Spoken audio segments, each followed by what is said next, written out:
원주시 호저면입니다.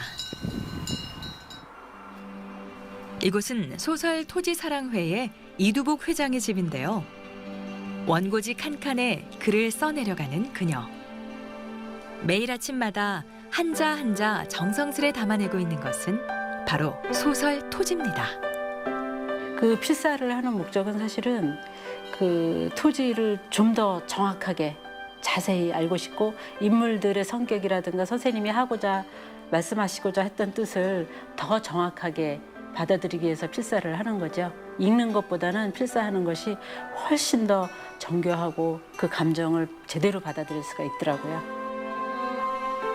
그녀는 토지를 통해 박경리 작가를 만나고 그의 삶과 사상을 배워가는 중인데요. 정말 박경리 선생님 좋아하시나 봐요. 예, 저도 모르게 사실 처음에는 박경리 선생님한테 이렇게 빠질 줄 몰랐어요. 그런데 또 토지를 읽고 듣고 또 필사를 하고 이러다 보니까 점점 더 박경리 선생님을 존경하는 마음이 커지는 것 같습니다.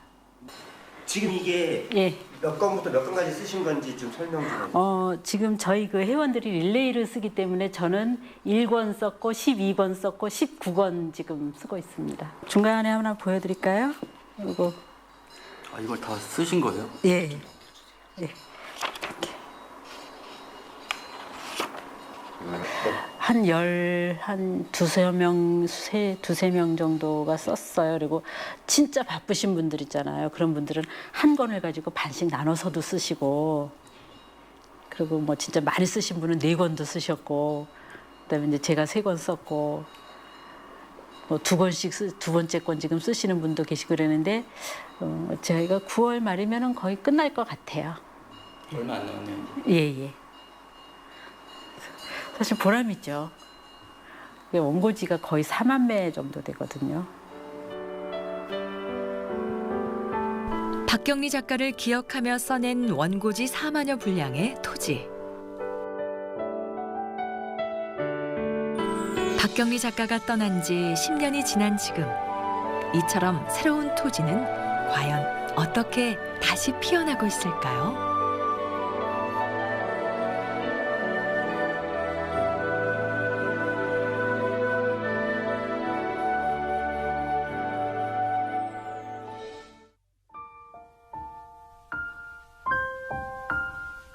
모든 생명을 품듯 크고 작은 섬들을 품은 고장 통영입니다. 박경리 작가, 그의 고향입니다. 통영 앞바다와 한산도가 내다보이는 허허로운 둔덕.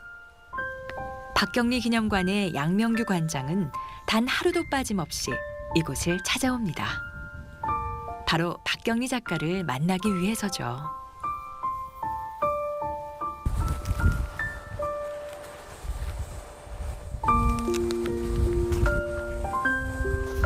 매일같이 늘 자라나는 풀을 뽑으며 박경리 작가의 숨결을 함께 느낍니다.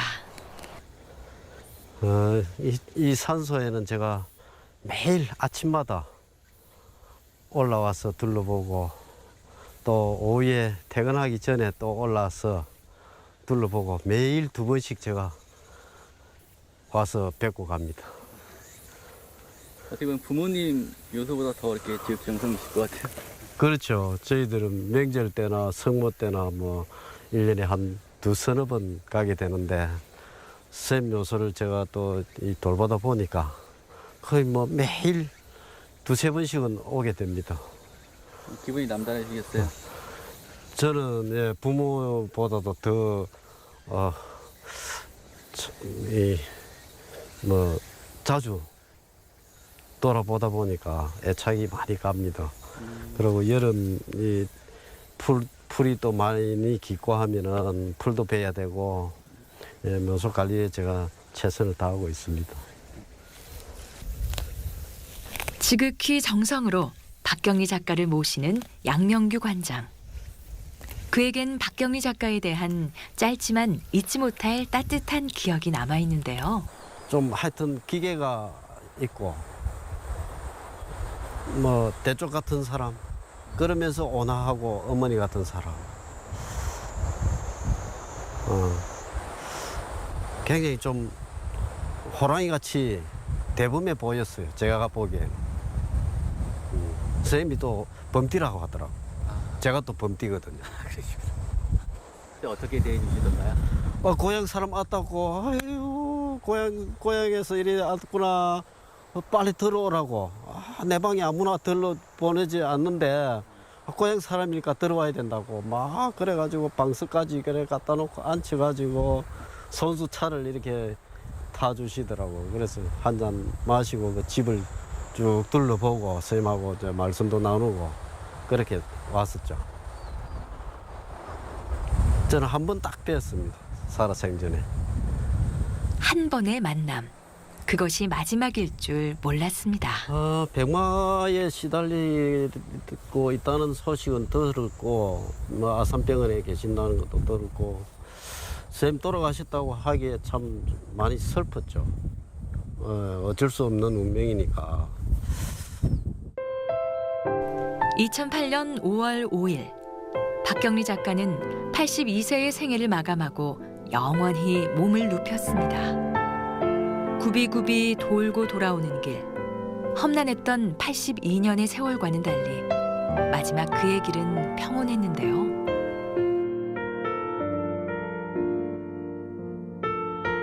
저 앞바다가 한산도 앞바다입니다.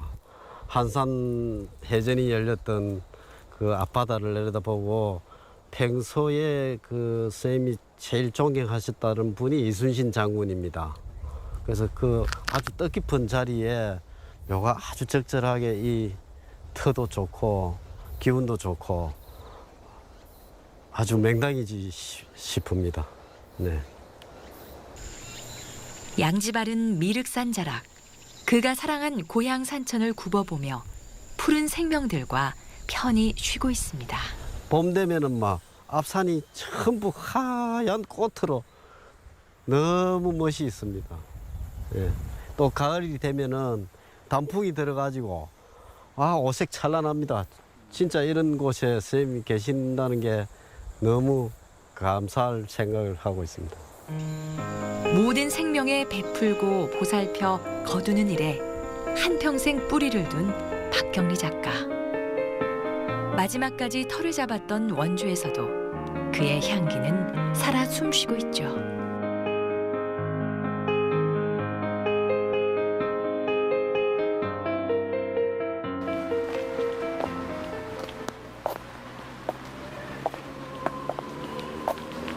박경리 선생님은 사시던 곳에 항상 그 돌마당이나 돌담 등을 이렇게 쌓고 사셨어요. 이곳에 오셔서도 이제 원주천이 가깝죠. 그곳에서 리어커로 돌멩이, 커다란 돌멩이들을 몇 개씩 싣고 오셔서 오랜 기간 이렇게 집 앞까지 이제 직접 까신 길이라고 보시면 되겠습니다. 손수 집터를 단장하고 채마밭을 일궈 고양이 밥을 챙겼습니다. 이곳에선 토지 지필과 몸을 부리는 노동만이 그의 생활의 전부였죠. 이처럼 원주와의 각별한 인연은 토지 산부를 마친 1980년부터 시작됐습니다. 1980년에 내려오셔서 이제 99년도에 개관을 했는데요. 한 1998년도까지 계셨다라고 보시면 되겠습니다.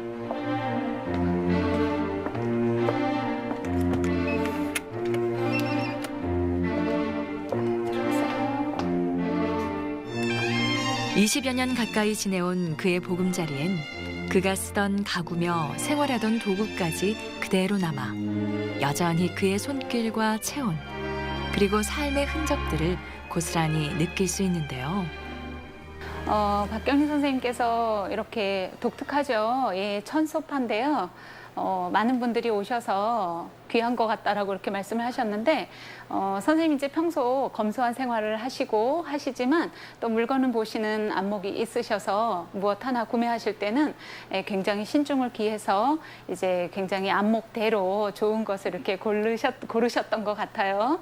이 천소파는 최근에 다시 들어왔는데요. 이제 저 사진 속에서 외손주, 큰 외손주 원보 씨가 왼쪽에 있는데요. 그 원보 씨가 할머니의 사랑을 정말 많이 받으신 분인데 이제 돌아가시고 나서 할머니 유품으로 하나 간직하고 싶다고 이렇게 가져가서 잘 보관하고 있다가 최근에 다시 제자리를 찾았습니다. 네. 진짜 쓰시던 그 네, 그럼요. 손수 신경 써 가꾼 자신의 보금자리에서 그는 세상과 등지며 글쓰기에만 매달렸는데요. 서재고요. 책을 읽고 글을 쓰는 일을 한순간도 놓지 않았던 박경리 작가. 언제 끝날지 모를 긴 소설의 여로처럼 외롭고 쓸쓸한 고독과의 싸움을 이어갔습니다. 책이 이곳에 이제 가운데에도 더미로 이렇게 많이 쌓여져 있었던 그런 곳인데요. 지금은 탐방객들을 위해서 이렇게 많이 정리를 해 놓은 상태라고 이해를 하시면 되겠습니다. 이거보다 책이 훨씬 더 많았던 거죠? 아, 그럼요. 여기 중간에도 이렇게 더미로. 네. 그의 인생과 작품에서 보여준 강렬한 집념과 의지. 그 결정체가 지금 이곳에 하나의 역사로 남아 있는데요. 우리는 이곳에서 토지를 집필하던 그 당시의 시간으로 돌아가 그를 만납니다. 네, 이 공간은 이제 박경리 선생님의 토지가 완성이 된 그런 의미 있는 공간이 되겠습니다. 1980년도에 내려오셔서 94년도에 이제 4부, 5부를 14년간에 걸쳐서 이제 마무리를 하게 되는데요. 앞서 서울에서 1, 2, 3부를 마치고 내려오셔서 이제 나머지를 완성을 하신 거죠. 1994년 8월 15일 새벽 2시. 그렇게 25해가 되는 기나긴 장정이 지나고서야 원고지 4만여 분량의 대작 토지가 세상 밖으로 나올 수 있었습니다. 삶과 문학을 토지로 기필코 완성하겠다는 의지로 세상과의 단절을 결심하며 25년간 토지 속의 모든 혼을 쏟아낸 박경리 작가. 아유, 오셨어요. 축하드립니다. 예. 아유, 오래간만이다 진짜. 아유, 축하드려요.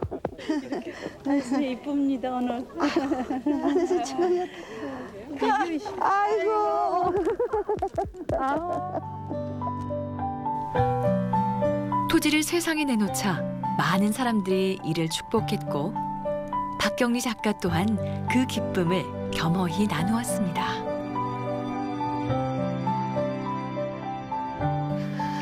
아무 생각이 없어요. 멍멍하게 끝을 낸 건지 안 낸 건지 멍해버렸어요. 정말 머리가 확 비어가지고 그야말로 머릿속이 덜거덕덜거서 소리가 나는 것 같은 그런 느낌이 나도 너무 의외였어요. 아무 감동을 안 느꼈어요. 다른 분들은 어떻게 글을 쓰는지 잘 모르겠어요. 근데 제가 박경리 선생님 글 쓰시는 거 보면 모든 걸 다 거기에다가 쏟아 부으세요. 그래서 그 한 장, 한 문장, 한 구절 다 거기에 일일이 마음에 안 들면 또 다시 쓰고 또 다시 쓰고 그런 식으로 쓰셔가지고 제가 생각해 볼 때는 그 양반 전 생애를 다 토지 안에다 쏟아 부었다 그런 생각을 하고 있습니다. 자신이 정해놓은 원고의 분량은 밤을 새서라도 마쳤는데요. 25년의 세월, 수십 개의 방석이 헐어질 정도의 집념이었죠. 토지 쓰시는 중간에 그 40몇 살인가 그때 그 유방암 수술을 하셨죠.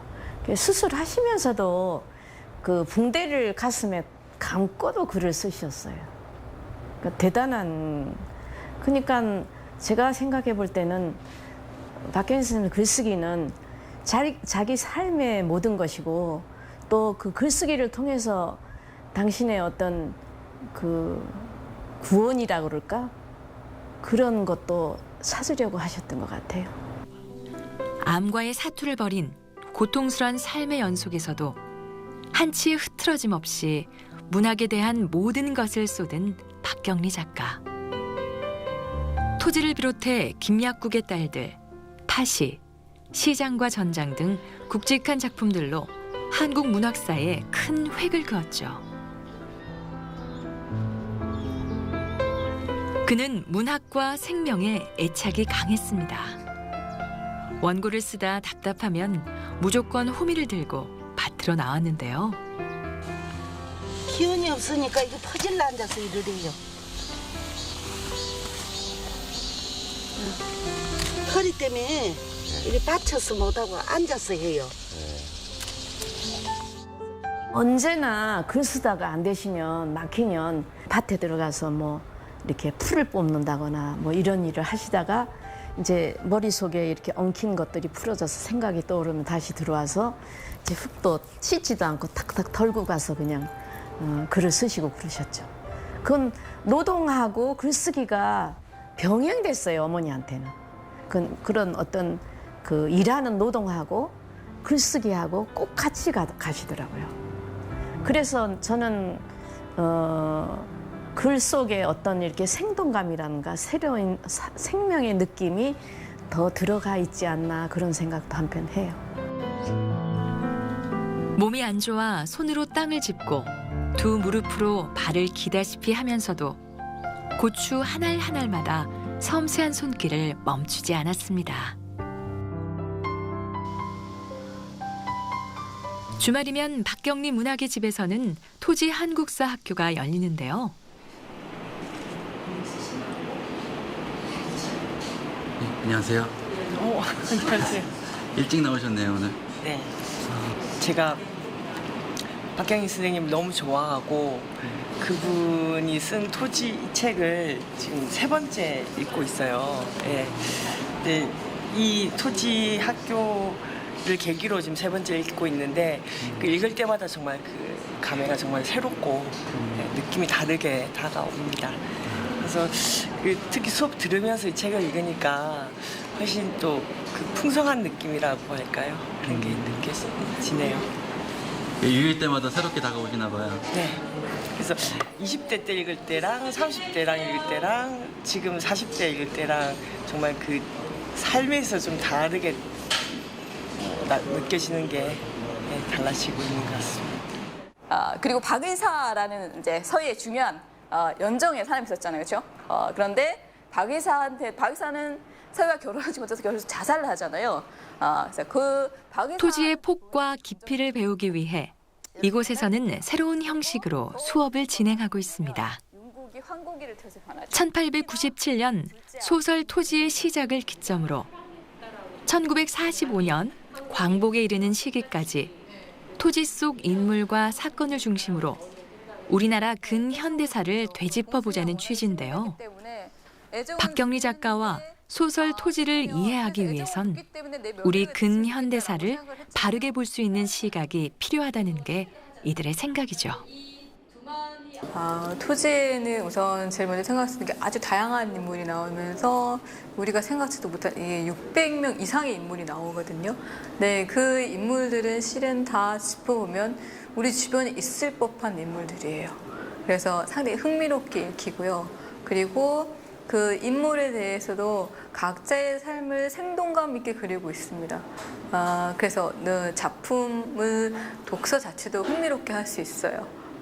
그래서 다른 작품들과 다르게 4대를 걸쳐서 아주 다양한 인물을 뿐 아니라 지금 내 주변에 실질적으로 이제 살 수 있을 법한 인물들을 다루고 있기 때문에 가깝게 또 흥미롭게 느끼는 것 같습니다.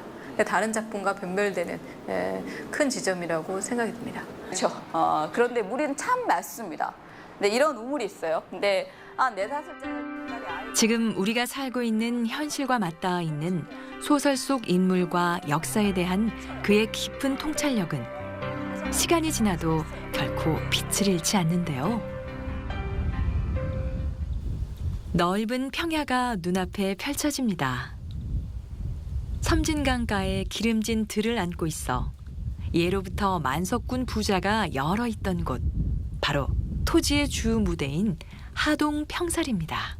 우리 악양은 만석지기가 서너 집은 나올 정도로 이렇게 넓은 토지가 있습니다. 여기 백두대간에서 흘러내려오는 이 지리산 마지막 끝자락과 또 이 우리의 젖줄인 섬진강이 같이 어우러져서 기름진 농토를 이렇게 만들었습니다. 이 광활한 벌판 속에서 우리는 살아 숨쉬는 토지와 만납니다. 평사리 사람들이 오늘도 이곳에서 곡식을 키우며 평화롭게 살고 있을 것만 같은데요.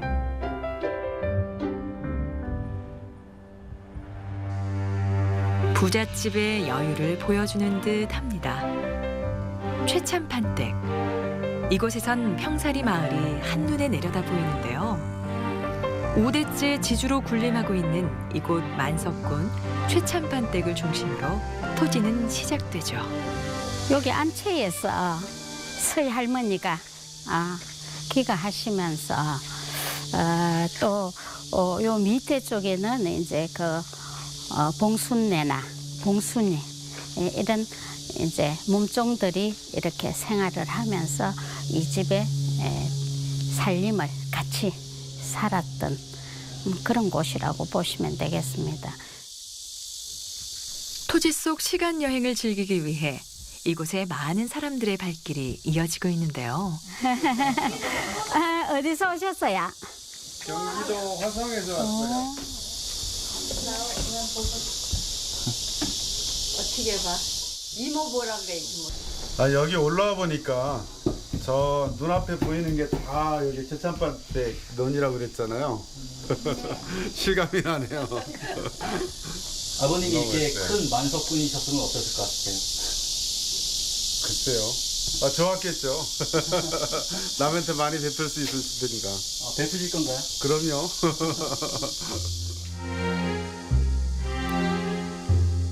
박경리 작가는 소설 토지를 단순히 그려낸 추상이 아닌 그의 머릿속에 축적된 인생과 자연, 그 정확한 상상력과 영감으로 펼쳐내는데요.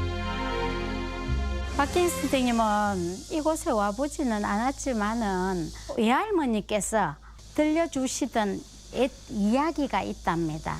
그 이야기가 하동에서 한 30리 떨어진 부잣집에 하루는 안악이 아기를 얻고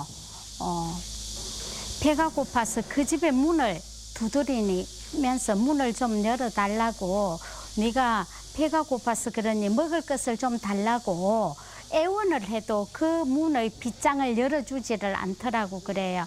그래서 그 안악이 아기를 얻고 돌아서서 가면서 너희들은 이 고래등 같은 집을 가지고 저 너른 들판에 재산을 가지고 있지만은 저 너른 들판에서 나는 곡식을 먹을 입이 없을 것이다 하는 저주스러운 말을 하고 돌아서서 저 들판으로 내려가는데 그 아기가 탁 숨을 거두더랍니다. 자식이.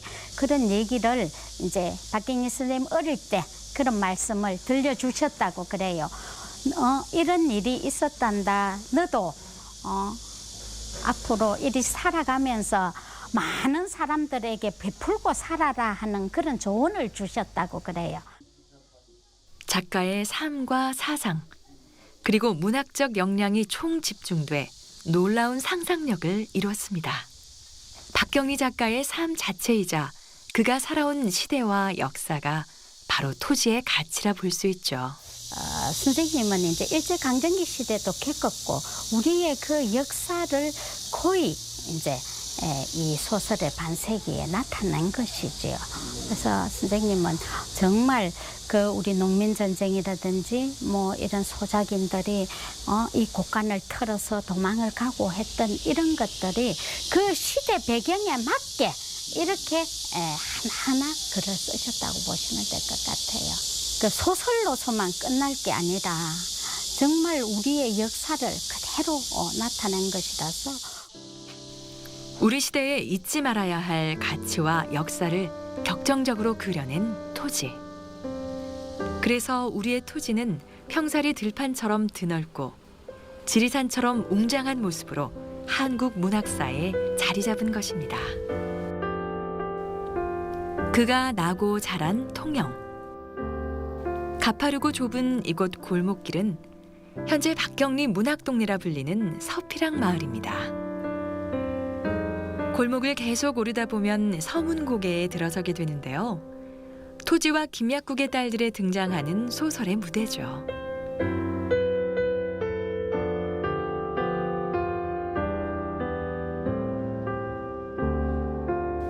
김약국의 딸들은 1900년부터 1930년 전후까지의 통영을 배경으로 한 소설인데요.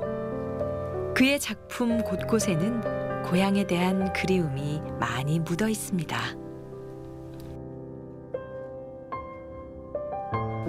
온기 넘치는 골목과 고운 바닷빛을 보며 그는 자신이 힘들게 살아온 유년 시절의 위안을 받았을지 모르겠습니다. 굉장히 통영을 아름답게 쓰셨잖아요. 작품 여러 곳에서. 충렬사 가는데 이제 동백나무가 쫙 이 아람들이 동백나무가 있었고 그 꽃이 동백꽃이 꼭 비로드 같잖아요. 빨간 비로드. 그런 것이 이제 떨어지면 이제 그것도 죽고 거기에 또 명정골이라고 운물이 있는데 파란 이끼가 낀 인물에 이제 운물가에서 여자들이 빨래도 하고 그래서 통영에 대한 거는 그런 아름다운 추억도 있고 또 이제 뭐 쓸쓸함 같은 것도 있고 그렇죠. 거기에 이제 아버지도 돌아가시고 이제 우리가 뭔가 불우한 채로 이제 고향을 찾아갔었기 때문에 통영이 문학적 토대가 된 데에는 그의 가족사의 영향도 컸는데요. 어린 시절 아버지로부터 어머니와 함께 버림받으며 글로써 그 아픔을 이겨냈고 이어 6.25 사변으로 남편과 아들을 잃은 당시 어린 딸과 친정어머니를 책임져야 하는 막막한 상황에서 그는 펜을 들었습니다. 박경리 선생님이 시를 쓰셨어요. 소설을 쓰신 게 아니라. 이제 여학교 다닐 때도 시를 써서 이제 혼자서 이제 기숙사에서 다른 친구들 다 나가고 나면 혼자서 기숙사에서 시도 쓰고 또 이제 김동리 선생님한테 만나러 갔을 때도 시를 가지고 가셨어요. 소설이 아니고. 그랬더니 김동리 선생님이 이렇게 시를 딱 보시면서 소설 쓰라고. 그래서 쓰시기 시작한 거예요, 소설이. 아마 이제 시에서 소설 쓸 수 있는 역량이 보였던 거겠죠. 이 이제 스토리를 이끌어 나갈 수 있는 그런 힘이 있다 하는 걸 아마 보셨던 것 같아요. 소설가로 등단하기 전 그가 발표한 바다와 하늘이란 시입니다. 광활한 공간에서 영웅의 호연지기를 활달한 시어로 표현했는데요. 이후 1955년 김동리 작가의 추천으로 단편 소설 계산이 현대문학에 실리면서 등단을 한 것이죠. 그 일제시대 교육을 받으셨는데 그때는 한글을 전혀 못 썼잖아요. 한국말 하면은 이제 벌 받고 태양 맞고 막 그런 때였어요. 그러니까 진주여고 졸업했을 때 한글은 하나도 모르셨어요. 해방되면서 아버지가 공부시켰어요. 저 수도여사대 그 대학에다 집어넣어가지고 이제 그 한글을 이제 다 이렇게 다시 배우고 이제 아버지는 한글을 좀 아셨던 것 같아요. 그래서 이제 김동리 선생님이 다 이렇게 문장도 많이 고쳐주고 이제 많이 가르치셨죠. 그랬는데 아마 무슨 일이 있었는지 뭐 하여튼 뭔가 좀 언짢은 일이 김동리 선생님이 관계된 건 아닌데 문단에 그런 일이 있어갖고 이제 결백증이 심하세요, 성격이. 그 좀 뭔가 조금이라도 그 이렇게 그 상처 같은 걸 안 받으려고 하시고 이제 이런 게 있어갖고 자기 글 안 쓴다고 그러면서 선생님한테 가서 글 다 받아오고 이제 작가 안 하는 걸로 딱 결정을 해버리신 거예요. 그랬는데 어느 날 이제 현대문학에 그 글이 실렸다고 박경리 선생님. 그러니까 현대문학은 쭉 구독을 하고 계셨던 것 같아요. 자기 글 실린 것도 모른 거야. 왜냐하면 이름이 박금이라고 아니고 박경리가 돼 있었기 때문에. 그러니까 김동리 선생님이 이제 찾아갈 때 다 주면서 그 원고 하나를 이렇게 뒤로 빼 놓으셨다가 이제 그거를 추천을 하신 거예요. 그러면서 이름을 박경리라고 지어주신 거예요. 그냥 상의도 없이 그냥. 네, 박경리라는 이름으로 그 추천 단편 소설이 현대문학에 발표가 된 거죠. 그러니까 박경리 선생님은 나중에 알았지. 이름이 바뀐 것도 나중에 알고 작품이 실린 것도 나중에 알고. 그렇게 등단 이후 표류도와 시장과 전장, 김약국의 딸들을 발표하며 이어 토지 연재를 시작한 것이었습니다.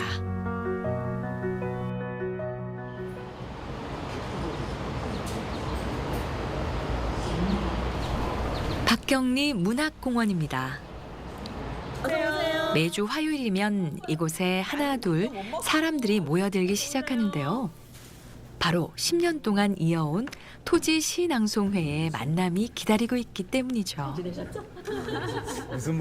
박경리 작가의 시를 낭송하며 작품을 표현하고 그 아름다움을 널리 알리고 있는데요.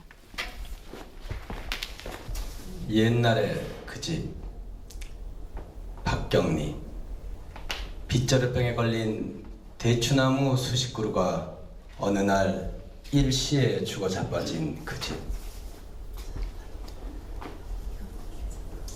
15년을 살았다. 빈 창고처럼 횡덩그러한 큰 집에 밤이 오면 소쩍새와 쑥국새가 울었고 연못의 맹꽁이는 목이 터져라 소리 지르던 이른 봄 그 집에서 나는 혼자 살았다. 다행히 뜰은 넓어서 배추 심고 고추 심고 상추 심고 파 심고 고양이들과 함께 정붙이고 살았다. 달빛이 스며드는 차가운 밤에는 이 세상 끝에 끝으로 온 것 같이 무섭기도 했지만 책상 하나, 원고지, 펜 하나가 나를 지탱해 주었고 사마천을 생각하며 살았다. 늙어서 일이 편안한 것을 버리고 갈 것만 남아서 참 홀가분하다. 네, 제가 신입이거든요, 아직. 박경리 선생님 시를 좋아하고 있습니다. 그러니까 이제 박경리 선생님이 이제 진짜 모든 걸, 그러니까 자기 모든 걸 바쳐서 이제 진짜 책상 하나에 펜 하나, 네. 그리고 원고지만 가지고 이제 모든 것을 거기 바치셨잖아요. 그렇게 해서 이렇게 큰 대작을, 정말 세계적인 대작을 만들었다는 거에 감명을 받았고요. 저는 뭐 그분의 진짜 10만 분의 1도 안 되지만 그분이 추구해왔던 생명운동, 그리고 우리가 다 함께 같이 다 잘 살자는, 그리고 단어 하나하나, 문장 하나하나에도 신경을 쓰면서 우리가 언어를 생각할 때 이렇게 생명을 생각하고 우리가 하다 보면 거친 표현이라든지 이런 게 이제 좀 줄어들지 않을까, 이런 마음에서 또 신앙송을 하게 됐습니다. 어떤 구절이 가장 이렇게 마음에 와닿으셨나요? 버리고 갈 것만 남아서 참 홀가분하다. 어떤 본인에게 어떻게 와닿으신 거예요? 저희들 같은 경우에는 이제 뭐 진짜 우리가 살기 위해서 이렇게 좀 악착같이 좀 살았던 것 같아요. 저희 뭐 또 이렇게 앞만 보고 살았었는데 결국 우리가 인생을 살고 마지막 갈 때 이렇게 진짜 홀로 털고 갈 수 있는 그런 마음이었으면 하는 그런 바람에서. 아침 박경리. 고추밭에 물 주고 배추밭에 물 주고 떨어진 살구며 달 치마폭에 주워 담아 부엌으로 들어간다. 닭모이 주고 물 갈아주고 개밥 주고 물 부어주고. 박경리 작가의 울림이 시 속에 풀려나옵니다. 연못에 까놓은 붕어새 아름다운 시어들이 이들의 마음을 정화하고 들여다본 시 한 편에 담긴 그의 인생과 철학은 앞으로 이들이 살아갈 길을 이끌어줍니다. 급히 호스 들고 달려간다. 그 유고 시집이 이제 사람들이 많이 읽어요. 그리고 굉장히 뭔가 이렇게 아프게 다가오기도 하고 이제 뭔가 느낌을 다 받으시는 것 같던데, 그게 이제 죽음이 자꾸 다가오는 발자국 소리를 들으면서 이렇게 당신의 일상 속에서의 느낌 같은 걸 쓴 거였단 말이에요. 그러니까 이제 다른 시하고는 특별히 다른 점이 있죠. 이제 그 시의 형식이 맞다 안 맞다 이런 걸 떠나서 어떤 거기에 진실 같은 거 이런 것들이 담겨 있죠. 문학은 곧 오늘을 사는 사람들의 삶을 담아내야 한다는 박경리 작가. 그가 남긴 진실의 힘이 오늘날 살아가는 이들에게 큰 위로가 되고 있는데요. 그의 시를 읽고 있노라면 마치 큰 뿌리가 곁에서 함께 숨을 쉬고 있다는 안도를 느끼게 합니다. 이렇게 그가 남긴 문학의 힘이 이들의 목소리에서 짙게 배어나오고 있었습니다. 선생님께서는 늘 시로 이런 그런 부분들을 더 많이 표현하셨어요. 소설은 사실은 없는 인물들 만들어내는 허구지만 선생님의 시는 실제 생활이셨습니다. 그래서 생활 속에서 내가 대추나무 잘랐더니 그게 앙심을 품었더니 내 다리를 찔렀다라고 하는 얘기가 이게 세상이 막 이렇기도 하지만 그냥 먹을 만큼 먹으면 되는데 그거 더 채우려고 아우성이다. 아주 간단하게 정말 표현도 그러하지만 그걸 너무 그냥 함축적인 것으로 딱 그냥 표현했더니 그 속에 세상 다 담겨 있잖아요. 그 글귀 한 가지에도. 잘 만들어진 병풍 속에 그림은 잘 보일지 모르지만 작가의 마음 잘 찾기 쉽지 않겠죠. 근데 그 작가의 마음을 정말 찾고 싶으면 시 속에서 찾으셨으면 하는 게 저희들 토지신앙송의 회원들 마음입니다. 솔직하게 풀어낸 시의 깊이와 감동이 그의 모습을 더욱 기억하게 합니다. 원주시 매지리의 토지문화관에서도 박경리 작가가 담고 있는 사회와 역사, 철학과 세계관 등 그의 고귀한 정신을 계승하려는 움직임이 이어지고 있는데요.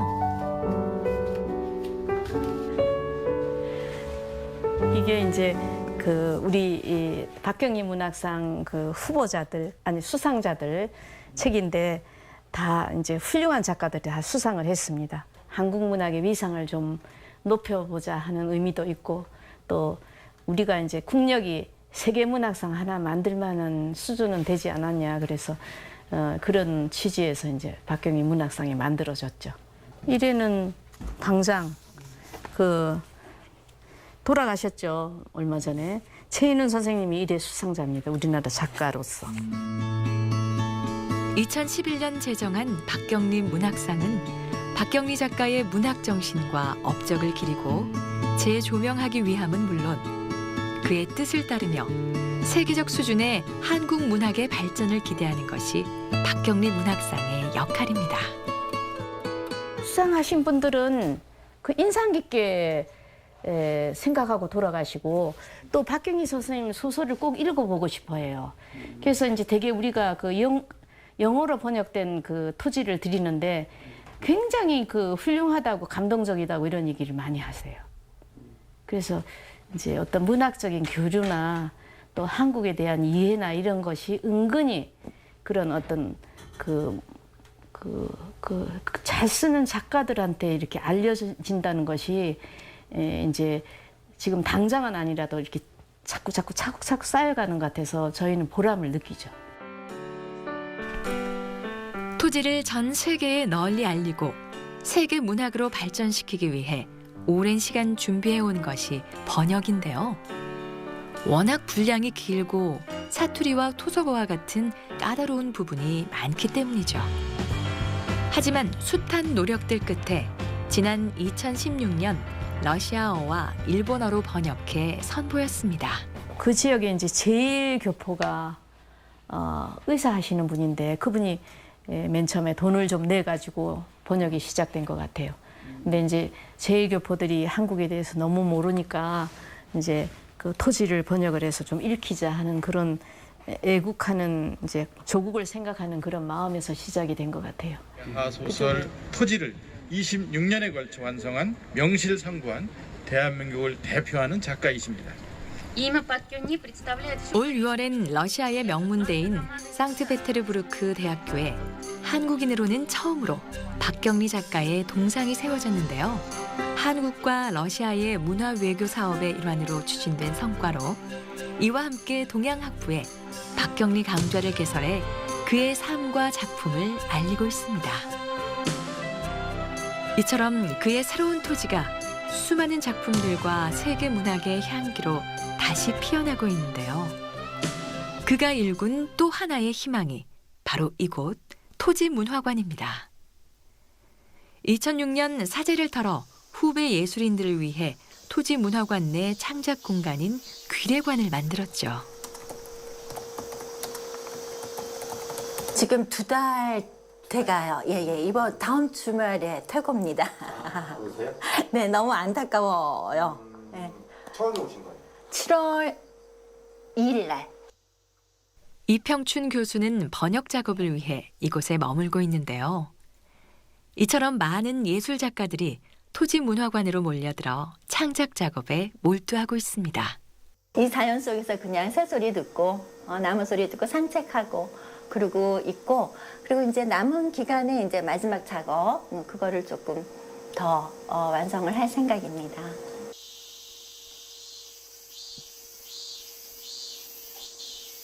창작에 시달리는 후배들을 위해 머물 곳과 먹을거리를 마련해준 박경리 작가.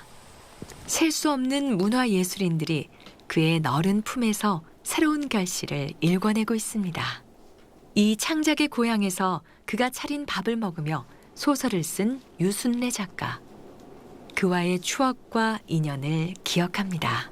글 쓰는 작가들한테 부담을 주면 안 된다고 이렇게 차 한잔 같이 하고 이런 시간들도 허용을 사실 안 하셨어요. 작가들을 위해서.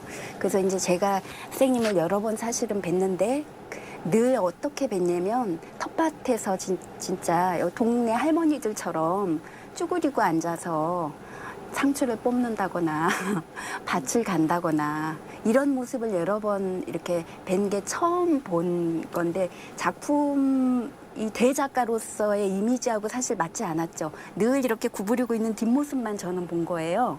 처음 본 모습, 마지막 본 모습. 아침 저녁으로 채마밭에 엎드려 밥상을 차려준 우리 시대 어머니의 모습입니다. 그 유고 시집에 있는 버리고 갈 것들만 남아서 홀가분하다, 이런 시를 자꾸만 올해 특히 많이 제가 떠올렸는데, 여기 와서 4년 만에 와서 이렇게 보니까 다 버리고 갈 것들이 아니라 너무 엄청난 것을 남겨놓고 가신 거예요.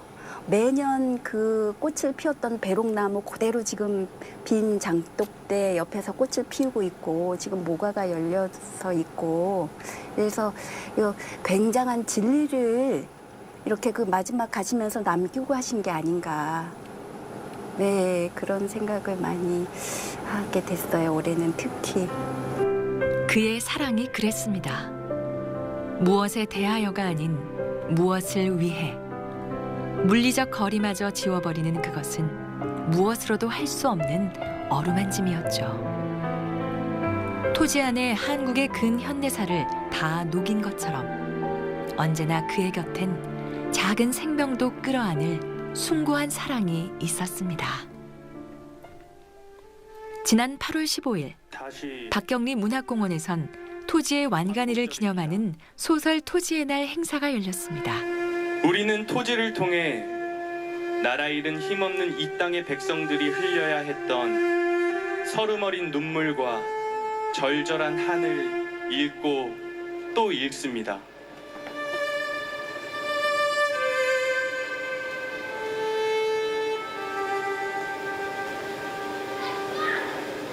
원주는 작가 박경리의 소설 토지가 완성된 땅입니다.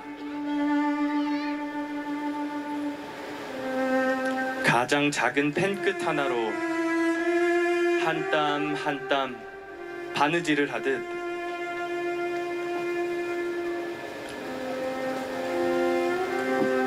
우리 민족의 족보가 될 위대한 작품 토지가 바로 여기 이곳 단구동 옛집에서 쓰여졌습니다.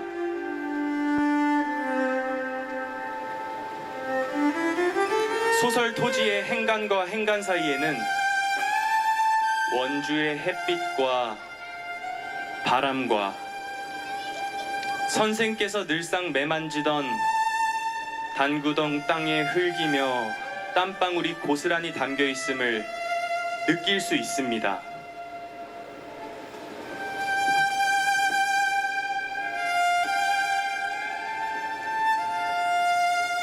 아픈 시대를 살아간 그들은 우리에게 많은 얘기를 속삭입니다.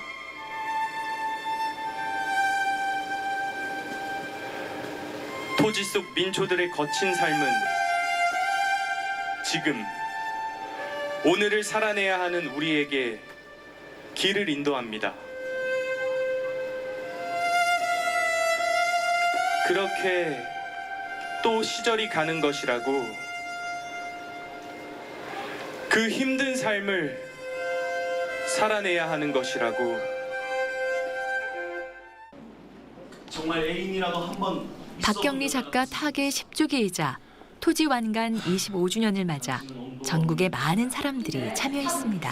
마누라가 수다보다. 근데 그 죽은 마누라가 교양이 하나도 없어가. 맨날 망치는 짓도 안 하나. 아 그러면 이제 정은 씨가 남편 양식 먹는 법부터 고쳐 주겠다 야. 진호는 양손으로 얼굴을 폭삭다. 울음이 터지고 박경리 작가가 남긴 뜻을 기억하며 작품의 가치와 작가의 사상을 깨닫는 시간. 점차 하나의 소통으로 그와 만납니다. 저희가 어릴 때부터 워낙에 많이 접했던 교과서에도 나오고 굉장히 유명하신 작가분이시잖아요. 드라마나 영화로도 나오고. 근데 이걸 직접 저희가 이 문학공원에 와가지고 같이 공연으로서 보여드릴 수 있다는 게 참 남다른 기분인 것 같아요. 박경리 전국 시낭송 대회는 시인들의 낭송으로 박경리 작가의 문학혼을 재현하는 자리인데요. 없었다. 많은 것을 예로 들자면 끝도 한도 없는 시절이지만 그 중에서도 자신이 옳다고 확신하는 사람, 확고부동하게 옳다고 우기는 사람 참 많다. 옳다는 확신. 그가 세상을 떠난 지 10년이 흘렀지만 그의 생활과 철학이 담긴 시 작품들은 나날이 인기를 얻고 있습니다. 박경리 작가가 지난한 환경 속에서도 남몰래 시를 쓰며 희망을 잃지 않았던 것처럼 오늘날 그가 남긴 감성의 향기를 맡으며 인생의 위안을 얻습니다.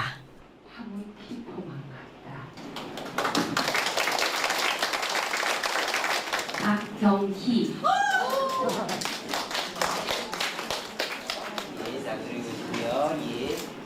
박경리 작가님은 너무 따뜻하셔서 그 시를 읽고 있으면 진짜 고향 같아서 너무 좋아하거든요.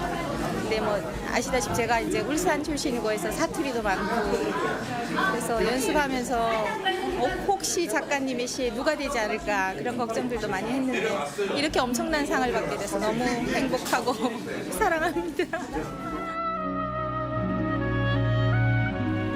잊지 못할 큰 점 하나를 남기고 10년 전 그는 토지를 떠났지만 그는 지금 더 큰 사람으로 또 하나의 역사로 다시 우리 곁에 머물고 있는데요. 그가 뿌려놓은 진실의 울림이 바로 우리들이 꽃 피울 땅, 토지일 겁니다.